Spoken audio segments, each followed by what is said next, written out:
Hi friends, MD Vegan. I make a chai today.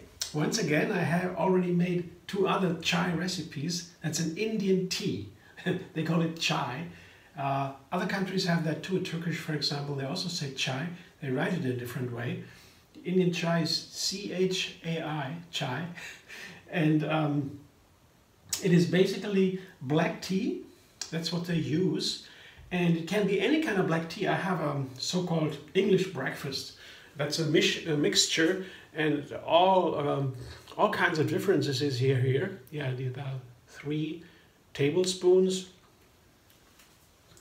But that is only a very gross measurement. You don't need to have a measurement here.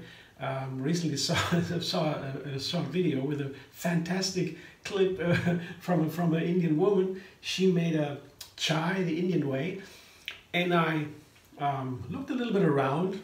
Since I've been making chai for some time, it's a warming, wonderful warming tea. It has spices. Yeah, the Indian chai has spices, and there are different kind of spices. So the black tea it varies. Yeah, Assam tea, for example, the Indian take that, but I have seen Indians also take these black tea bags. Yeah, any kind of tea bag. They put it in a pot of water and boil it. Put the spices in there, and it takes minutes. So they don't care, because the spices, they make the main flavor. The tea is giving the black the caffeine power, and the wonderful flavor of that. And it is considered healthy even. Yeah? Some people don't believe it, but there are studies on it. Teas are healthy actually. Regularly enjoy them. Green teas are super healthy. Black tea is also healthy. Even coffee is healthy considered. So very interesting. I didn't know that, because so many people drink black tea and coffee and so over the world. It's one of the most favorite drinks at all. And I always thought, oh, that's not healthy, and so, but no, it is actually healthy. You can look it up. There are so many studies, a lot of BS studies, of course, with interest, but there are some serious studies about that right now, and I think it's clear. These are healthy beverages, and I like them. I like them all the time, and I won't give them up. Why? Even they're healthy, even, right? Especially then. So there are a great variety of Indian different recipes. I once heard every family has their own, but I looked a little bit deeper. I saw there are two main differences here.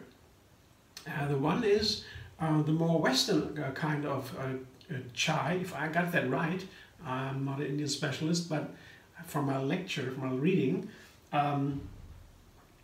there are the Western kind of chais have a big part of cinnamon in the tea. And the more Indian kind of chai has no cinnamon. That's what I understood. But I mean, correct me if I'm wrong. My recent recipe, I have another chai recipe out there, is with cinnamon. And this one, I rather go back to the earlier one I did. It is with only ginger and black pepper in addition to the black tea. So I have a huge amount of ginger and a small amount of black pepper and a healthy amount of tea, black tea leaves. And in addition to that, they have a sweetener. Oftentimes they like a sweetener, and of course always milk. Yeah, I put here oat milk, yeah, and coconut sugar. These are also 3 tablespoons, pretty much the same amount happens to be as the black tea, but I won't use all of the black tea. I guess that's a little bit too much. But I wanted to show you today how to make it. The ginger I showed you already. This is a large amount of ginger. And to grate that, it's fresh ginger, that's very recommended. I have this ginger grater. See, I have a smaller one, 2 smaller ones also for traveling. Sometimes I have traveled and put a little ginger grater and a little mortar for the black pepper or the cardamom, whatever they take, whatever you take. There's another story with cardamom. Cardamom is pretty much similar to pepper. Both are super healthy. But in this recipe, I only take black pepper. So I grate that all fresh. I show you in a moment. But for the ginger grater, that is a really nice tool because I tried to grate ginger with other tools, other graters, like a regular grater. But this is the best, and there are even larger ones. This is a large one for me, yeah, really large. And I've recently seen an even larger one. And you make is always these Indian teas, these chais with a large ginger amount. Then the larger the greater the better. So I want to show you just really recommended these kind of round graters. They're so helpful because this is special here. This surface, yeah, makes really a difference. I tried it otherwise, and I come back to this all the time. All the graters I have, this is another one, smaller one. I always have this, yeah, it seems to be perfect for the ginger. It's only for ginger. Yeah, so this is here a large amount of ginger, such a big amount here. But that's also, the measurements are really something very individual. I'm not telling you precise measurements today. And you know, I have to say to myself, I always use different ones myself. And the lady on the internet was so, what you see was so funny. she said, don't ask how much, and use your head. And so these kind of things, she was so funny. So that was encouraged me, because right now I make it only with black tea, black pepper, and ginger mainly. And I really liked it a lot. After I used for a long time now, I use the more complex recipes, like with other recipes, cardamom in addition to that, and well, all kinds of other seasonings you can put in there. You can look it up. There's another one recently with this more complex chai. But this one is very simple: black pepper and ginger. That's mainly the main recipe, the main seasonings here, and they take away some of the side effects of black tea. If I drink black tea just plain, I like that too, I feel something on my tongue later, even the day later. There is a heaviness, some metal feeling, metal-like feeling I can't hardly describe. It's not pleasant to me. Maybe others don't feel that. But the Indians say that too. You put the spices into the black tea, also the coffee. Some use coffee with spices, similar spices. They say the side effects of these beverages is taken away. And I have to say, for me, without knowing the studies about it, it seems to work. I don't feel that strange feeling. I don't have that when I use these spices. It's always the same effect. I watched that now for some time. So what I do now is, I have, yeah, the black pepper. I want to show you the black pepper. Here I have peppercorns. These are 9 peppercorns. I counted them, actually. But you can take also less or more. But I wouldn't take too much pepper. I tried it with a lot more the other day myself, and it was a little bit too much. But as I said, very personal. Yeah, you can also try something to make a mistake. For example, you do a little bit too much. Yeah, you don't know. You just try it. A little bit be reasonable, and then you find out, that's a bit too much. Doesn't matter. You can always drink it. These spices are nice, and if it's a little bit too hot, well, put a little bit more milk or more sugar or so. It will work also, yeah. But then you find out the right way for yourself. I guess that's an important tip, to be intuitive. Here, these are my peppercorns. It's black pepper, and put it into my mortar. This is the very important tool. Can have the spices. They are, when you ground them fresh like this, they are so much more powerful, because once you break them open, like make them ground them into a powder, they quickly lose their energy. The smell goes out, evaporates, and then they get weaker. It's a big difference, especially with spices. If I can, I use the fresh ones and ground them in the mortar. So I do here. It's pretty quick. Black pepper is easy to ground. Show you in a moment. Here, you see. Can you see it? I don't like here. I show you this here. You see the little bit of powder here. It's not much, but the pepper is very powerful, especially the outside, the black color of the pepper is the piperine. This is a very, very healthy ingredient. It helps other nutrients to be better absorbed. Similar with ginger, has similar properties. It makes other nutrients more powerful. So I have the pepper ground and the ginger also ground, and now, or grated. Now I show you a little pot here. I have a water, has been boiling a minute ago. I put a liter of water just for a pot of tea right in here. And now the tea,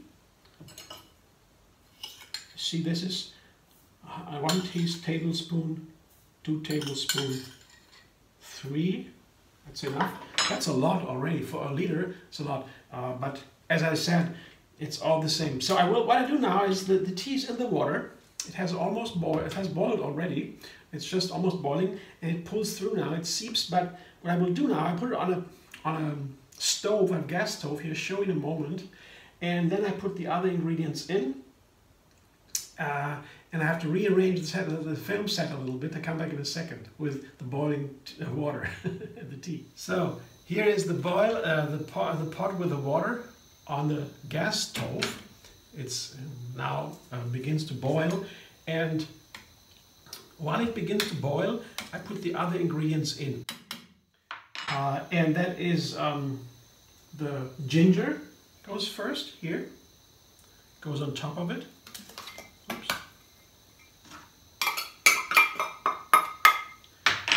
And next is the pepper here. That's a ground pepper. I showed you before. It's hard to see the darkness, but it goes in right away on top of the ginger. And then the sugar also goes in there here. And here again I show you the sugar. That is coconut sugar. I looked it up. The coconut sugar has a lower glycemic index, but that means the blood sugar shoots up when you eat sugar. It's not so good. Sugar is not considered healthy. Yeah. You can take other sweeteners too. But the coconut sugar, as compared to usual regular sugar, the white refined sugar, or also brown sugar, the coconut sugar, it shoots up the blood sugar less. Yeah. But there are controversial studies about it, so I don't recommend to use sugar that much. Maybe you can take other sweeteners if you like. I can't take the date mousse here. It doesn't work. It is too thick. Just it has to be something like that. Yeah.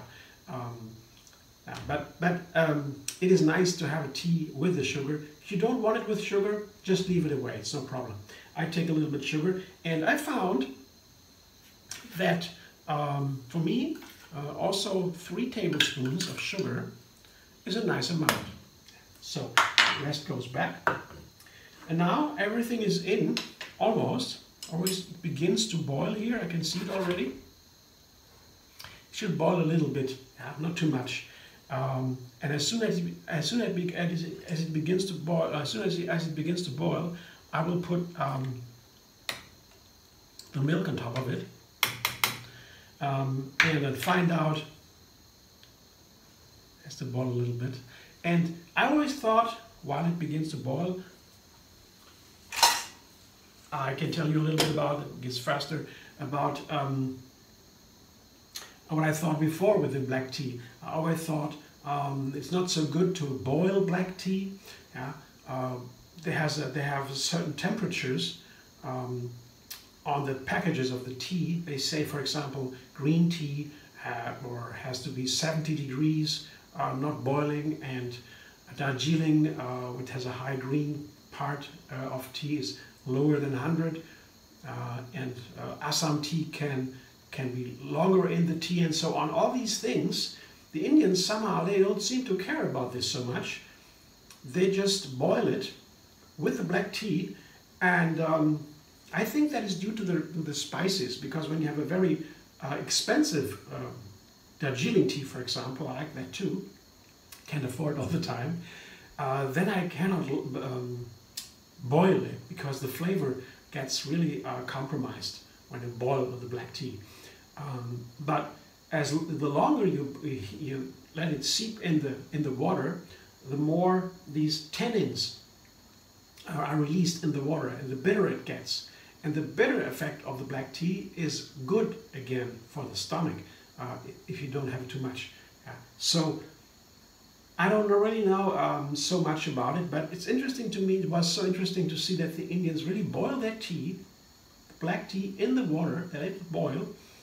And they also say that when you boil the spices, they release their aroma fully into the tea.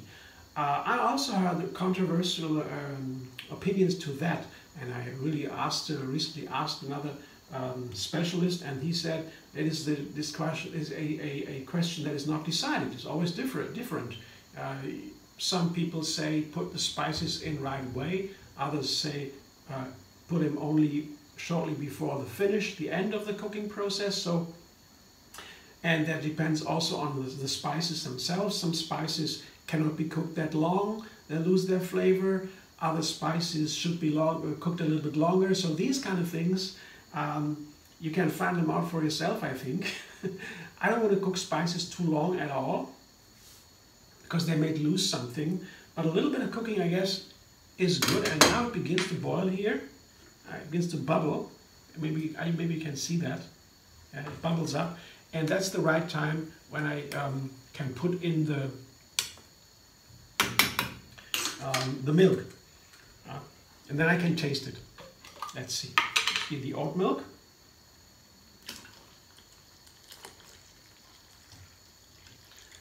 That's now almost a liter. I will taste it. Looks good. It depends on the color. We want to have it a little bit darker. Yeah. You put a little bit less. You like it a little bit stronger and a little bit lighter. Of course, very easy. Oh yeah, that's nice.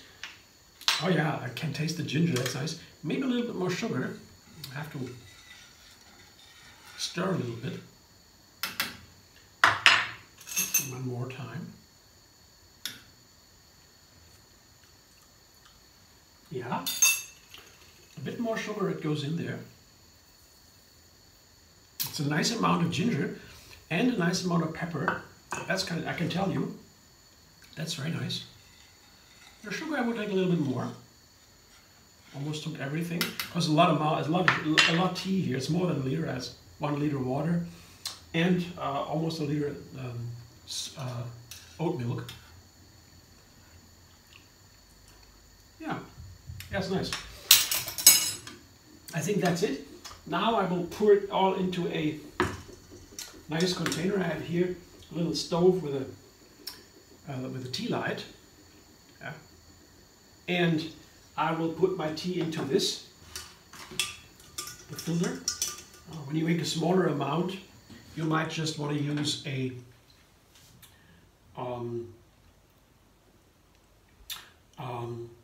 cup or so.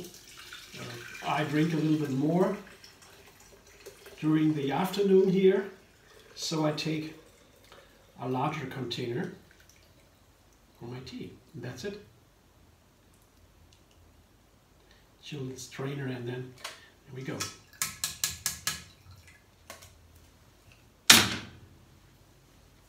I'll show you what it looks like now.